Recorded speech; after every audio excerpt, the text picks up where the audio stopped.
we're back with another episode of Franchise My Business, the podcast for franchisors, hosted by franchisors.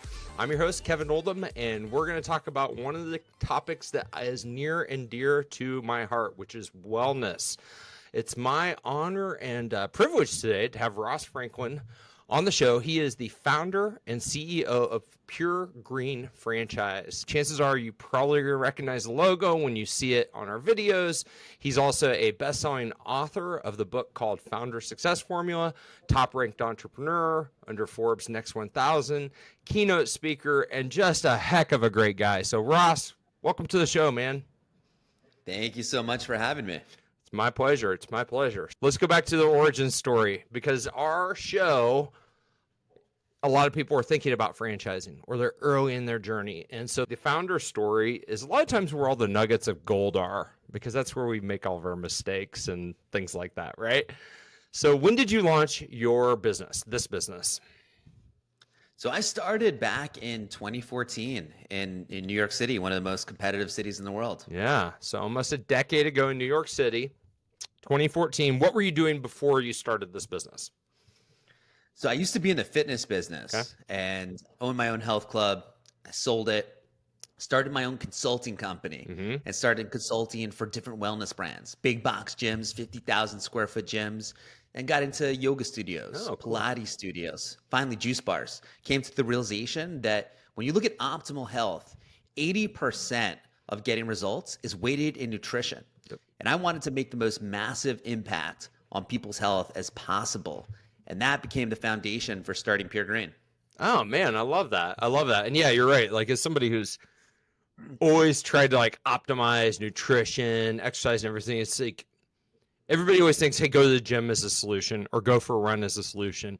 And yes, that's part of the equation, but the biggest part is your nutrition, what you're putting in your body. And so it's kind of cool that you went from, hey, I'm going to do these big box gyms and all this stuff to, I'm just going to focus on stuff people put in their body, right? Food is medicine, as I always like to say. So let's talk. Absolutely. Yeah, let's talk about, so let's talk about why in 2014, let's just kind of back up. Did you build this business a franchise, first and foremost? Did not start as a franchise. Accidental franchising, accidental franchisor? Yeah, just started with regular brick and mortar locations. Okay.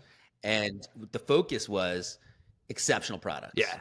So wanted products that two criteria. One, unparalleled taste. Two, high performance nutrition.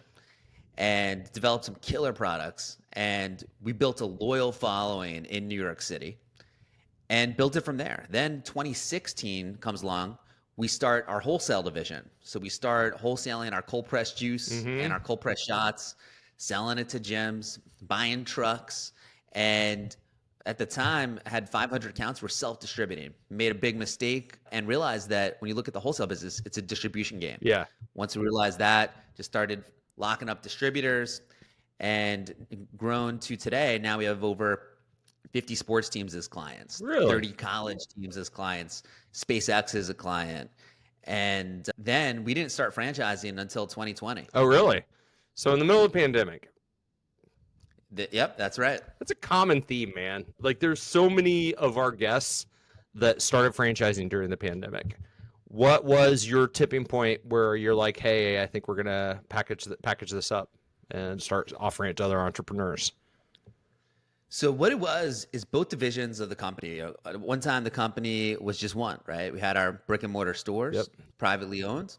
We had a thriving wholesale business. Both divisions were growing rapidly. It came to the point where when you look at our mission, which is to build healthier communities around the globe by connecting people with superfoods, in order to do that, I realized that we need the best people. How do we get the best people? That's the franchise model. Yep. So with the franchise model, we could partner up with amazing operators, people who share and live in alignment with our mission. And in order to do that, it needed 100% of my full focus. And this wholesale business, it's a lot to juggle. Yeah, so it is. I brought my mentor in as the CEO to run the wholesale division to free me up to put 100% of my time and focus into building the franchise business. Started it during COVID. And now we're on pace. We have 100 locations that are either open or in development right now. Man, that's super cool. That's super cool. Yeah, because like I've had your product before. Like I don't know where I bought it, but I've had it, and it wasn't at a franchise location. It was retail somewhere, right? And I was like, oh man, as a matter of fact, the way I knew you guys was because of your retail products. It wasn't because of your franchise. Because I don't think you have we're in Kansas City. I don't think you have locations here yet. Yet we've had your product, which is kind of cool. But they're totally different business models. It's just so much different. And it's cool that you saw that as a like, hey, I got to commit to making this franchise thing as successful as possible because it's completely different. It's like you're pouring into entrepreneurs instead of selling stuff to big chains who don't really care about you, right? You're just another vendor to them. Whereas to your franchisees, you're not legally their partner, but you're as close as you can get, and you're their lifeline to success, which is amazing. Yep. We look at our franchisees as partners. Yep. And to your point, with our wholesale division, we realized that we were looking at all the competition in the juice bar franchise industry. And we saw that most of these juice bars were making the juice in-house, having to take on large size, large square footage locations, Yep. spending high labor costs to make the juice. We saw that going on, and we realized, hey, we have national distribution, dozens of distributors. This would be a disruptive innovation in the franchise industry. So we actually sell the cold pressed juice and shots directly to our franchisees, not making any money, just at no cost. They get it for cost. And the bulk of our business really is our superfood smoothies and our acai bowls. Yeah. So selling the juice, the pre-bottled juice to our franchisees allows them to focus on the core business. That's awesome, man. That's awesome. Yeah, and you also got to think like I've got an independent juice bar that I love here in Kansas City, and I always think about how much spoilage they probably have and just their produce and all that because theirs isn't even pasteurized. I mean, it's just like made right there, right? And so therefore, it doesn't have a long shelf life. And I know it. I know they don't go through all of it. I know they don't go through all of it. And so there's that back end spoilage aspect, and that's pretty cool. I'm guessing through. You're still going to have spoilage, don't get me wrong, but by controlling the manufacturing process, at least for the juice product, you can kind of reduce that for your franchisees and provide them with a more simple model. And so your franchisees, what they're kind of known for is making like amazing acai bowls. By the way, the photos on their website are awesome. Go check them out. They look very delicious, and the smoothies look good as well, but the acai bowls look delicious. And so they're hand making these, and that's kind of what their core mission is, right? And then come in if you want to buy juice retail, you can pull it out of the refrigerator.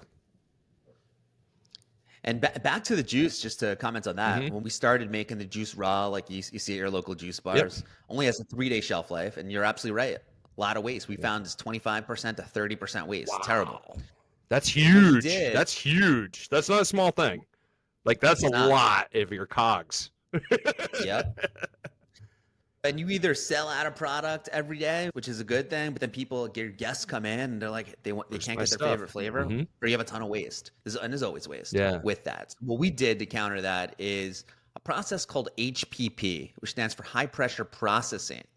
And it involves using water pressure, equalized water pressure, same pressure as the bottom of the ocean. And what it does is it kills the harmful pathogens that are in there. It locks in the nutrition, and it gives it a much longer shelf life. So our juice from when we manufacture it is good for 60 days, and there's no heat. So all that nutrition is intact, but it allows us to wholesale the product, move it around the country safely. Man, that's really cool. I wasn't familiar with that process, and 60 days versus 3 is probably a difference in what makes it so that you can have a scalable juice business or not. Because if you're dealing with like 25% waste, I mean, food's expensive, particularly produce. Produce is not going to get cheaper. It's going to continue to expand in terms of price and everything. Man, that's really cool. I love that. Do you guys have any sort of like recurring revenue component associated? Like, is there a juice club or anything cool like that for your customers? Any sort of recurring revenue? So it's mainly driven by, so it's in-store traffic, and then we have online delivery traffic. So Uber Eats, DoorDash. We don't really have any type of juice subscription or membership, but it's funny you mentioned that because I was just actually having a meeting about that today to talk about doing that. So it's definitely something on our radar for sure. Yeah, I mean, there was a local juice company here in Kansas City. Some friends opened it, and when they first started, we were getting subscription deliveries all the time.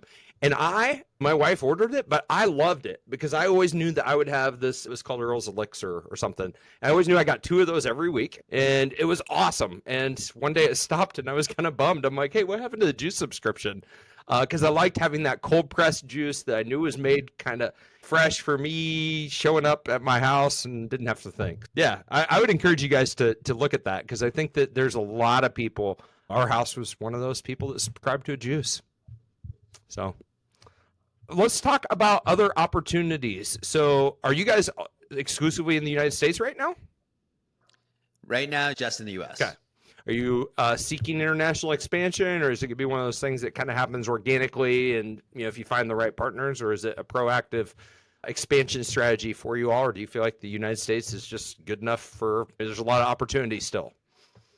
So we are in talks with several different groups internationally. Yeah. So we're looking at the Middle East right now and really looking for the right master structure, the right master franchisors to take it on and take over a whole country and develop that country. Yeah, because I was sitting there thinking the juice component, you're probably not going to ship that internationally. Like, they'd probably have to figure out how to manufacture it locally and all those things, which probably find a co-packer or somebody that you can contract manufacture would probably work out pretty well. I want to talk about what your book is about. What is your book? Sure. What's your book about? So Founder Success Formula. Talk to us about it.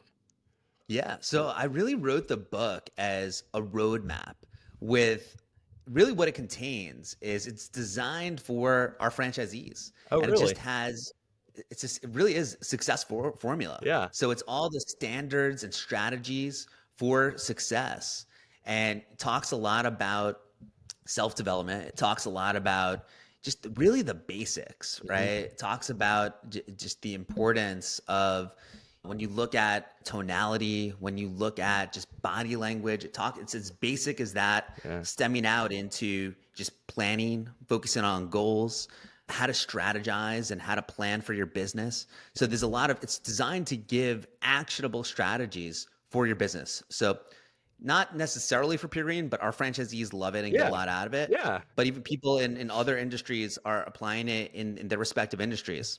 And so getting great feedback on it. No, I love that. And then it's like, hey, you can give it to your franchisees, particularly if first business they've ever owned. And a lot of times people buy a franchise because it provides that framework, right? And then it's like, hey, here's the blocking and tackling of actually how you do business. Because I think a lot of people join a franchise and it depends on, I've seen varying degrees, right?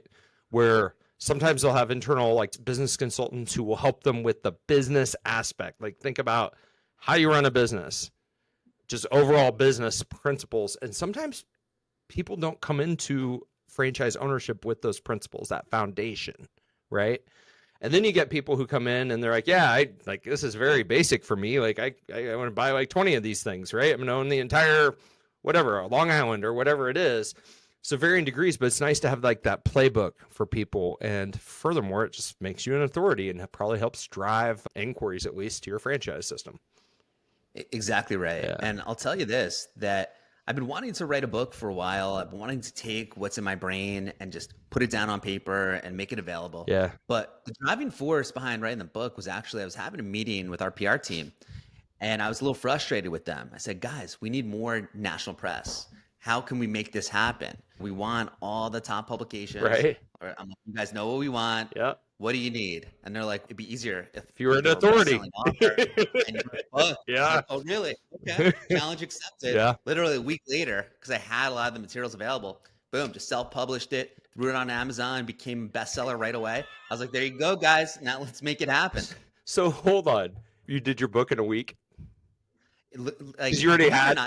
This is gonna sound crazy. No, it doesn't. I think it's awesome. You can ask my wife, but I really wrote it in one weekend, and then just a couple of days of editing, and that's it. Dude, I get things done when I want to do something. I get it done.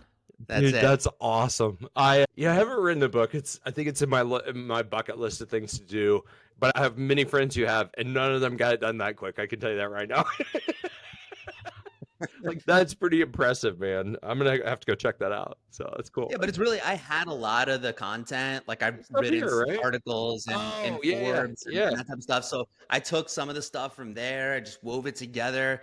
And it's, for me, the way I did it, it's a short book, and yeah, it's to the point. There's no fluff in there. I read books, and I really don't like it when the authors are just giving so many examples yeah, and stories just to emphasize the points. I'm like, dude, what's the point? Just yeah. give me the information, Yep. give me the actionable strategies. Like, because if they really just wrote a book based on that, Hmm. right? It's really only gonna be 100 Yeah. pages. I don't want the fluff, and there's no fluff in my book. It's straight to the point. It's the information. Yeah. If you actually just get to the point, it doesn't take as long as most people make it out to be. No, I agree with like 1,000,000%. As a matter of fact, the book that I don't have it here right now, but have you read Buy Back Your Time yet?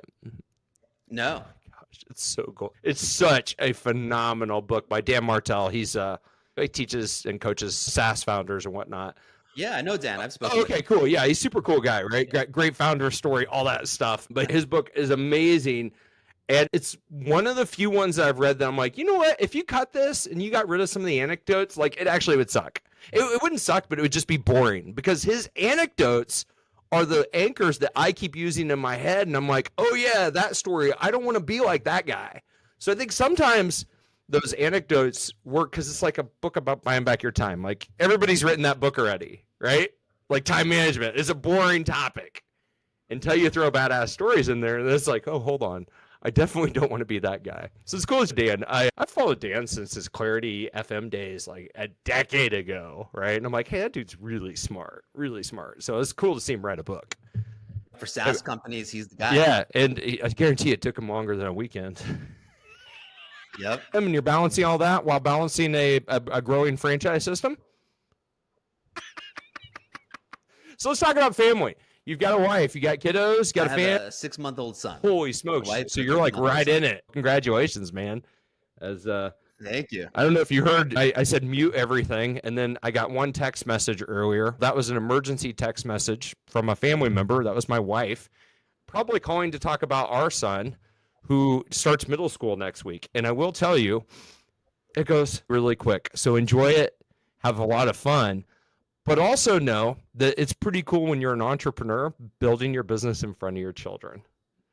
Like for me, I'm like giving them an MBA by osmosis of what it means to own a business. And they may or may not want to be business owners, but at least they're getting a front row seat to what it's like being an entrepreneur's family. So how do you balance it all, man? I mean, I know how I do it, but you're 6 months in, sleep's hard to come by, I'm guessing, in your house right now. Yeah, but my wife is doing a fantastic job just taking care of him. Yeah. And some Fridays I'll usually work from home. Yeah. But it's working out It's well. just working out well. Yep. Yeah. Cool. Yeah, I think a lot of people when they become parents for the first time, they're entrepreneurs. There's almost a shift in who they are as a person. I know that definitely happened to me. It's actually one of the reasons I became an entrepreneur because I became a parent and I needed a little bit more autonomy in my life. So I felt like I could be the best parent I could. So it can be something that calls you to action. I think a lot of people look at parenthood and they're like, oh my gosh, how do entrepreneurs, parents, and all this stuff? I'm like, dude, that's just what you do. I mean, you're a parent. It's just what you do. You just do the work, just like everything else, just like writing a book. Yep. That's what I heard. But yeah, for me, though I worked hard before, Yeah. but ever since I had him, Yeah. now I'm working twice as hard. Yeah. It's good, rewarding work, though. Costs you money. You don't get paid for it. You get paid for it in other things way more valuable than money. Way more valuable than money. So what do you guys think's next, man? I mean, it's like you've got international opportunities. I mean, is your wholesale business still just thriving and rocking? And like, where can people go buy your product? Like, what are some of the major national places that people can go buy? So one, we have locations open in 15 states. Right. So the best experience, go to the is stores. to come visit one of our stores. Yeah. Get the full in-store experience. Okay. If you can't do that, you can also do Uber Eats, DoorDash Okay. from your local Pure Green location. Okay. And you can also just visit our website. So puregreen.com and puregreenfranchise.com. If you don't live close to any of our stores, you can at least have the juice shipped to you. Cool. So you order it direct from you guys. Yep. Exactly. Love it. That's awesome, man. That's awesome. So I want to talk about your team. Because a lot of times in franchise systems, one of the things that people, when they design it, when they build a business to franchise from the ground up, a lot of what they like is the fact that they can have a pretty nimble team to support the enterprise. And then as the enterprise grows, you got to, scale up and staff up. So what's your team look like right now? Like how many team members do you guys have that your franchisees, kind of your franchisee support team? So it's growing. Yeah. We keep it lean and mean. When I started franchising, it was really just myself and our vice president of operations, Michael. And we've just grown and built it out from there. So we have company-owned stores in New York and in Florida. Okay. We have regional managers to support both areas. Then at first, I was handling a lot of the franchise sales at first. Yep. And now we brought on a director of franchise development who's doing a phenomenal job. He's got an appointment booker under him, and they're just absolutely crushing it. Awesome.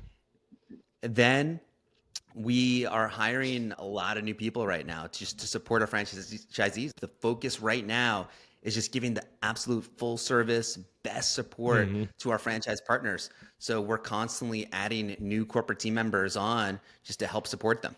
Beautiful, beautiful. Yeah, I mean, that's when we were at my last company, we had like 60, 70 employees in our building, like 100 team members to support our franchisees throughout the country. And I always told people, I'm like, our customer, person that every one of us comes in and serves every single day, are franchisees. That's it.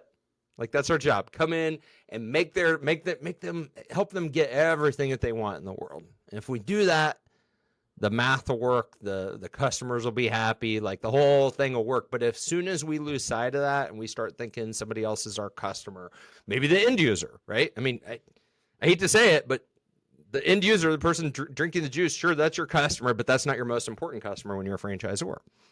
They're just not. It's your franchisees. It's your partners. That's who you need to make sure is super happy, taken care of, and then they will take care of the customer. And that's a dynamic shift that a lot of founders have a hard time crossing that chasm.